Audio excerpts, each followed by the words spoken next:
welcome to the Quarterly Impact Call, the first of 2016. Thanks to everyone listening, and we're very excited about the topic today, which is all about creating role models and changing mindsets through something that we've been running globally, but a campaign that we've just finished in Nepal called Integrity Idol.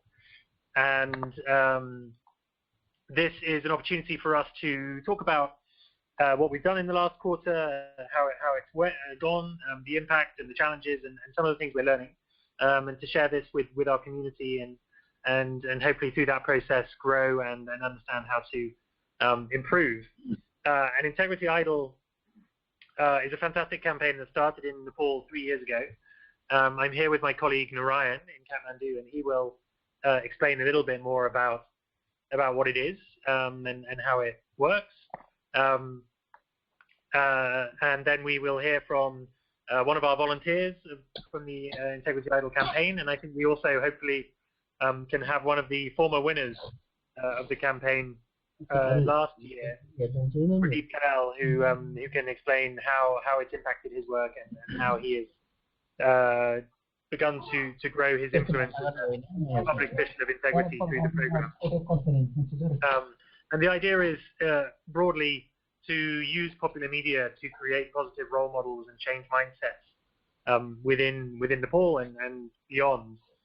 Too often the media stories and the media attention around issues of accountability is negative. And through Integrity Idol, we really want to flip that narrative and create a positive conversation about good people and about solutions to problems, because we feel that creates a lot more energy amongst young people. It creates a lot more optimism in the future. It leads to a lot more constructive collaborations to solve problems, and it helps us, as we call it, name and fame the good guys rather than naming and shaming the bad ones. So with that, I'll hand over to Narayan, who runs our programs here in Nepal, and he will tell you a bit more about the recent Integrity Idol campaign, what it is, and what we did, and some of the impacts, and then we'll hear from the others too. Thanks a lot, Blair. Hi everyone, this is Narayan from Nepal. So I work as a country representative for Nepal. So it's been my pleasure to be here in this call and talking about Integrity Idol. It's something I really enjoy doing this in Nepal, and also let me tell you that this campaign that was started 3 years ago in Nepal is now moving to country. So this year we are doing in another 3 countries: Liberia, Pakistan, and Mali, as you know. So it's been amazing that having all these incredible people from the government, from public service on board, who are not just ordinary people doing extraordinary work, but also are really good examples for many civil servants and the younger generation. So this is, as Blair already mentioned, this is a national campaign, and it's not just a national campaign. It is a global movement for change, a movement to build integrity through promoting individuals doing amazing work within the system, which is not necessarily efficient and non-corrupt. So in last year, it's been great. We have a lot of experiences, good experiences, but we also have a lot of learnings. So the movement that was started 3 years ago, and now we got hundreds of thousands of votes through the public, and there's a huge public engagement, and there's a participation of hundreds of young people who are roaming around the countries and talking about Integrity Idols, and helping government officials to apply for the Integrity Idol, and also getting a lot of media attention. People are starting about writing Integrity Idols, their work, their incredible, the model that they have practiced within the system. As Blair already mentioned, we have a culture of naming and shaming. So we often see public servant as a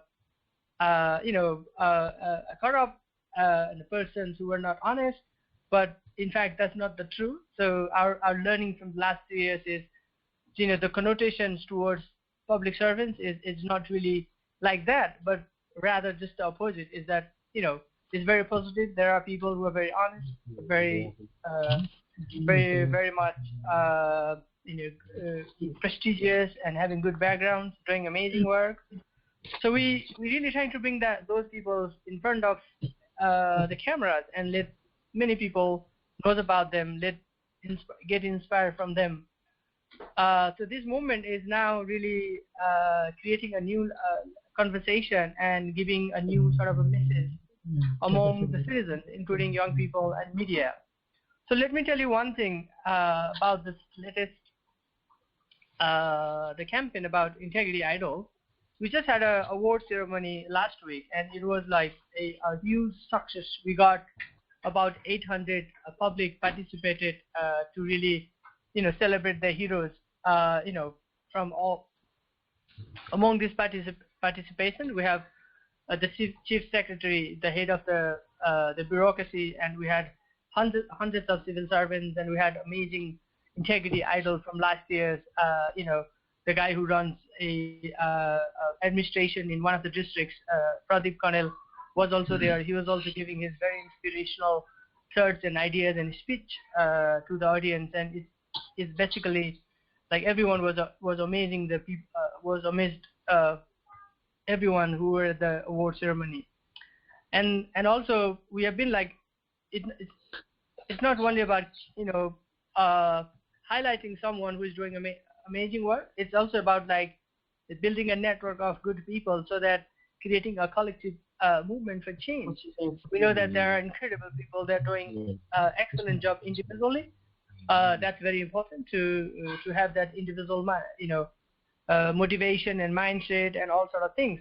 However, we would also like to create a synergy among the good people and to really create a positive force to change the public service that we want to see with accountability.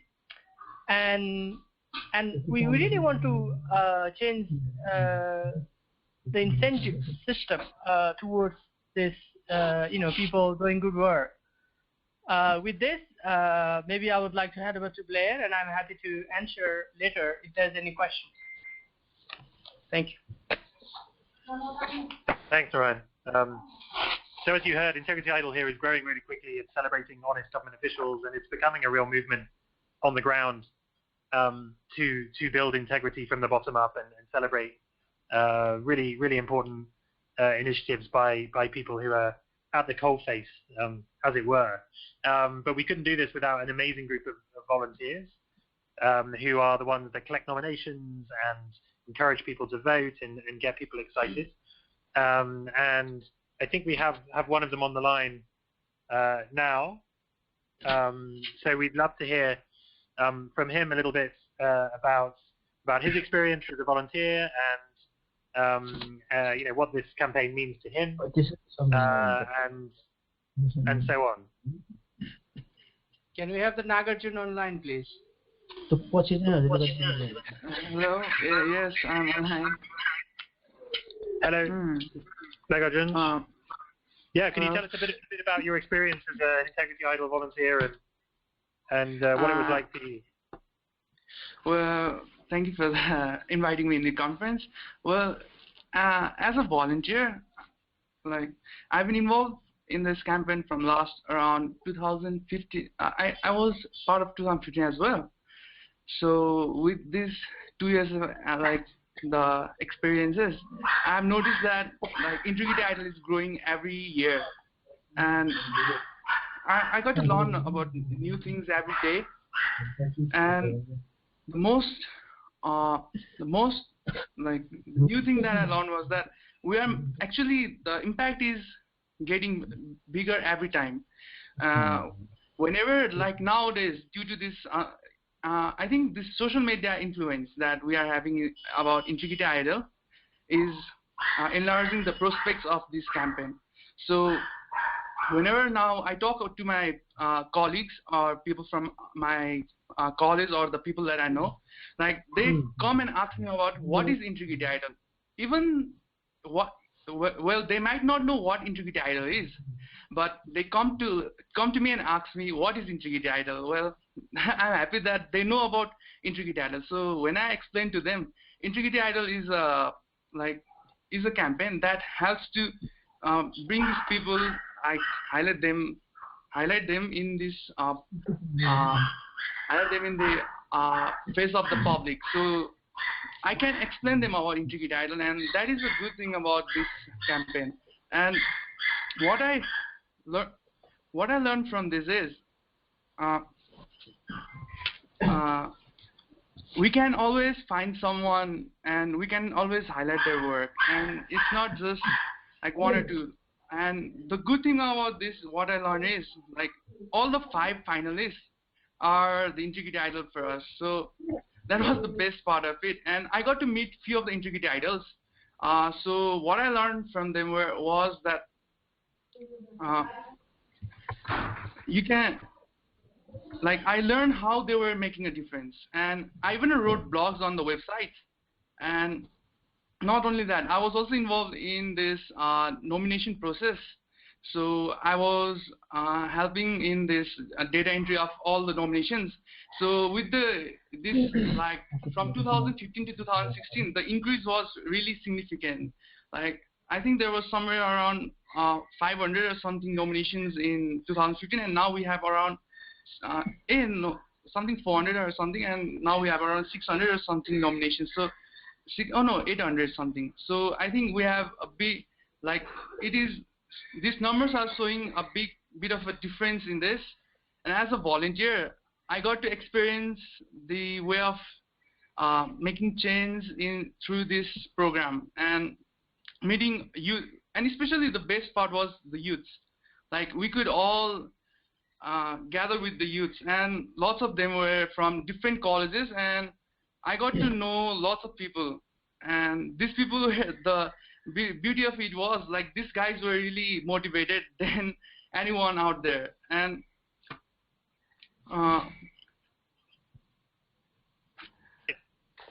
thank you. No, really, that's a great summary. And you know, like you said, it's youth driven, and the youth engagement around this and the energy we find, you know, really drives this movement forwards. And at the ceremony the other day, as Narayan pointed out, we had over 700 people, which is in itself a testament to how much this is growing. But so many of those people, you know, were under the age of 22, I would say. So that fills us with hope for the future. I think we also have someone else on the line, one of our candidates, Integrity Idol candidates from this year, Bisma. Can you hear me? Yeah, do you hear me from this side? Great. Hello. Now, Bisma, you are one of the Integrity Idol nominees this year. You're one of our idols. You are a man of incredible integrity, and you're doing fantastic work with the National Reconstruction Agency, the agency that was set up in Nepal to deal with the earthquake-related issues.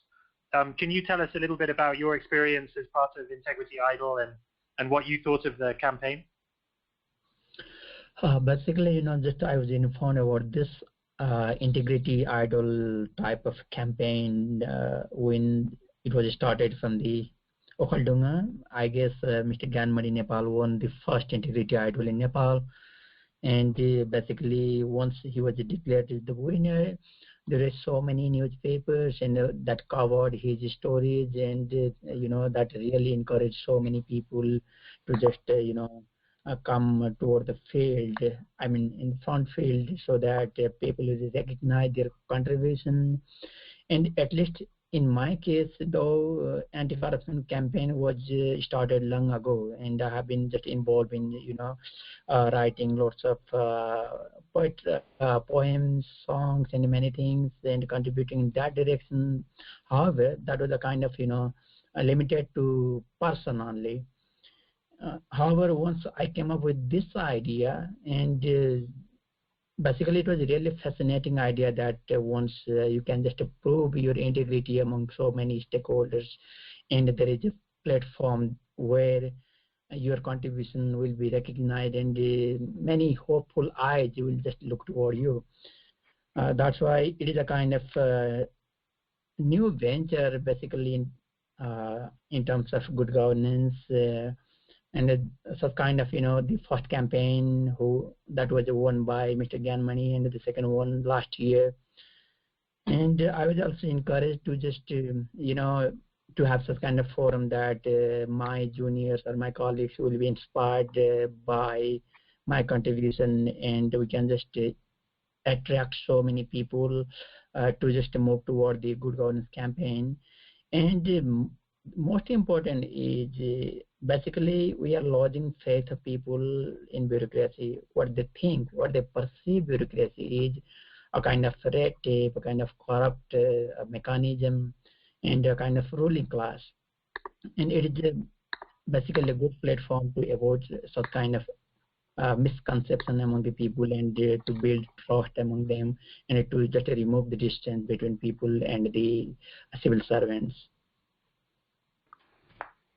Fantastic. Thank you. Thank you so much, Bisma. One question then for you would be, as a man of integrity, how do you maintain your integrity given all of the challenges? How do you manage to do your work with accountability? And what are the problems that you face on a daily basis? Basically, just I am working at Ministry of Finance now. I'm at National Reconstruction Authority, but the purse of power is, everywhere there is the purse of power, and basically the people who just deal with the finance or public fund directly, they're basically thought that they enjoy directly or indirectly the power of purse. And in my case, I was there, and it was so isolated, a kind of even among my colleagues. In the beginning, they didn't want to accept me as their team members because my thought was quite different, because I was just grown in a different environment culturally. At my home, my father was my idol, is my idol. Just from the very beginning, he taught me to just to refrain from the corruption and to serve people in a polite way. And in the revenue administration, where I joined as an officer, it was so strange. And the people, basically, even if you do nothing, you are just so clean, so transparent. Basically, the people surrounded by you, they think that you are just enjoying some sort of, such kind of benefit. And even my friend just couldn't just, there was a kind of problem in just being assimilated with them. But later, just they knew me, they knew my way of living, my style, my just austerity type of, daily life. And gradually, they started to accept me. But later, when just I jumped into, a kind of bigger campaign, anti-corruption campaign through my literature and other kind of activities, definitely just I made a different type of networks, and the people have different kind of faith on me, trust on me, and they have hope on me. So such kind of people's feedback just make me stronger, though it was difficult to assimilate it into my group. But later nowadays, even just after this activity, a kind of I came up within the top 5, and the view, the perspective of people toward me is so different, and they have lots of expectation toward me, and even some good people are just being connected with me. It means this will definitely help to create a kind of a strong network where people will contribute for the good governance. They will fight against the corruption, and we can move jointly toward the brighter future of my country. It is a kind of a story, basically. Yeah. No, thank you, Bisma. I mean, it's you're doing such important work, and clearly it's a challenging context, but integrity really seems to be at the heart of many of the challenges that are faced, not just in reconstruction, but within development broadly, and certainly not just in Nepal, but around the world. We have about that I want to emphasize only on one thing, that everybody should have should be cultured from their family, from their friends, and in my case, there was nothing except the environment that was provided in my family by my parents. Definitely, everybody may not have such kind of a family environment that they'll follow the austerity, and they may lead their children towards a kind of a kind of different lifestyle. But what I think is from the childhood, we should teach our children to refrain from corruption. If they want a good future, a bright future of their nation, they should teach from their family. Yeah, absolutely. It begins at home, and it begins with education and the younger generation, and that's very much why we focus on young people. But let me open this up, Bhishma, because we have about 5 minutes left on the call. Okay. It's a short call, but we want to respect everybody's time, and maybe there are some questions from people listening in, or I know that our team probably have questions for you as well. Okay. Is there anyone on the line that wants to ask anything about Integrity Idol? Sure, if I may. Hi, this is Narayan. If I may, I want to ask a question to Bhishma. Yeah. Yeah, I totally agree with you, Bhishma. You said that the culture and the role of family members, especially parents, is very important. I totally agree with you, and thanks for sharing your experiences. I want to ask you a question about, since you are doing amazing work within Nepal Reconstruction Authority, and I want to know what kind of accountability challenge are there within the reconstruction process, and how do you think you can build a culture of accountability within this reconstruction process? And a follow-up question is, I know that there are individual people like you doing incredible work. They're individually very excellent.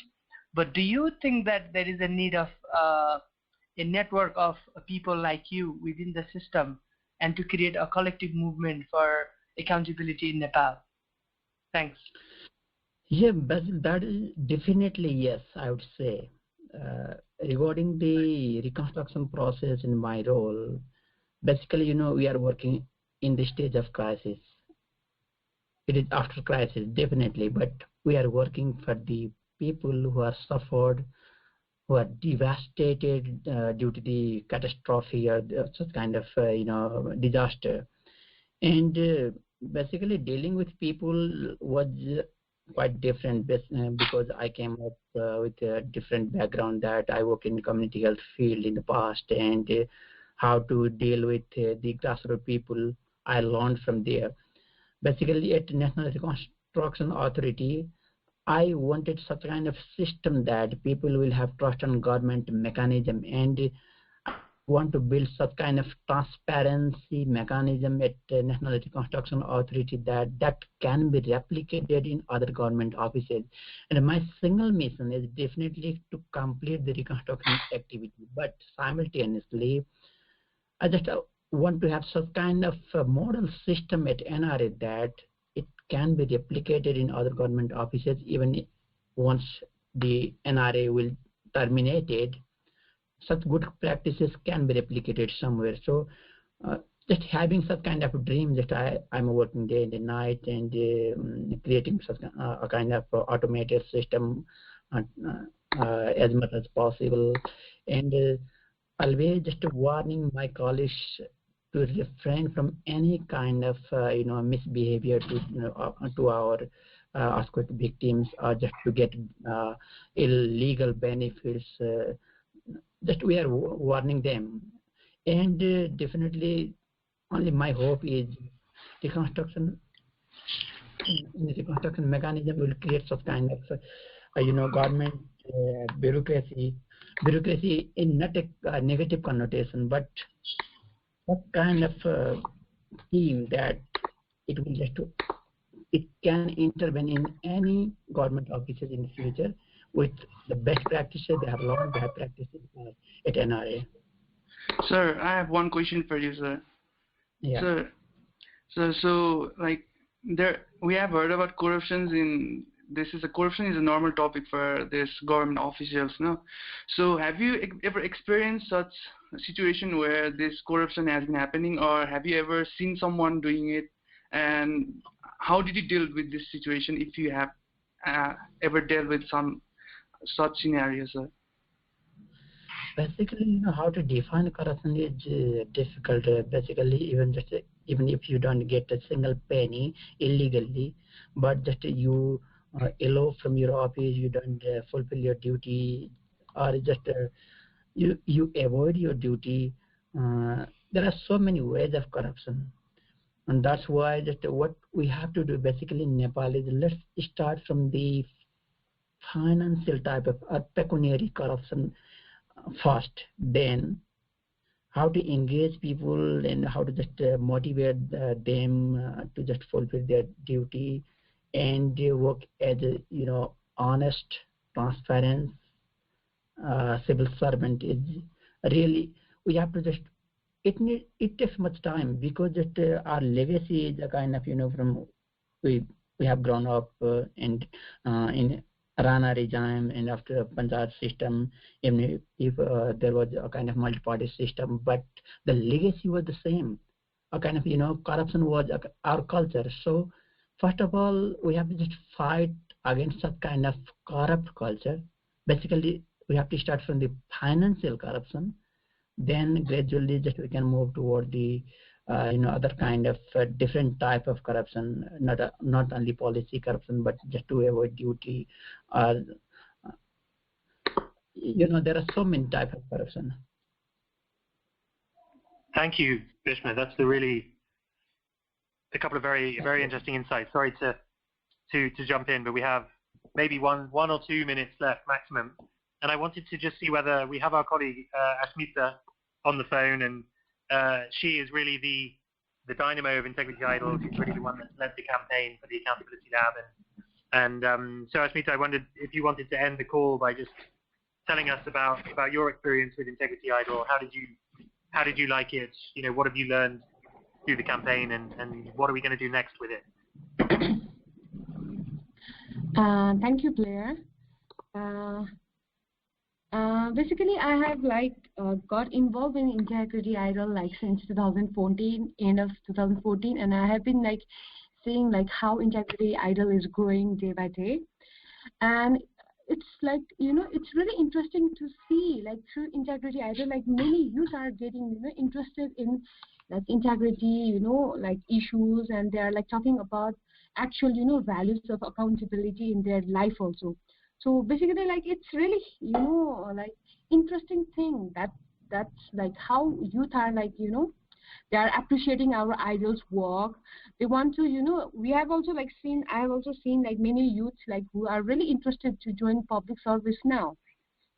Before they were so they didn't have any interest to join public service, but now it's really good one. So even our idols are recognized and supported by Nepal government, so they are appreciating our idols work, whatever they are doing. So it's really good to see, how the issues is coming up in country like Nepal, where people doesn't care about this kind of issues. So it's really good and interesting to see everything, this kind of thing overall. Fantastic. Well, thank you, Ashmita. Thank you, everybody. We need to wrap this up now, but great to hear about this, and for everyone listening, we will keep you updated on Integrity Idol, and the 2017 campaigns are already beginning. So if you know an Integrity Idol in your community, please let us know, and we will celebrate their honesty and accountability. And so thank you, everyone, and we'll talk again very soon. Thank you very much. Thank you. Thank you.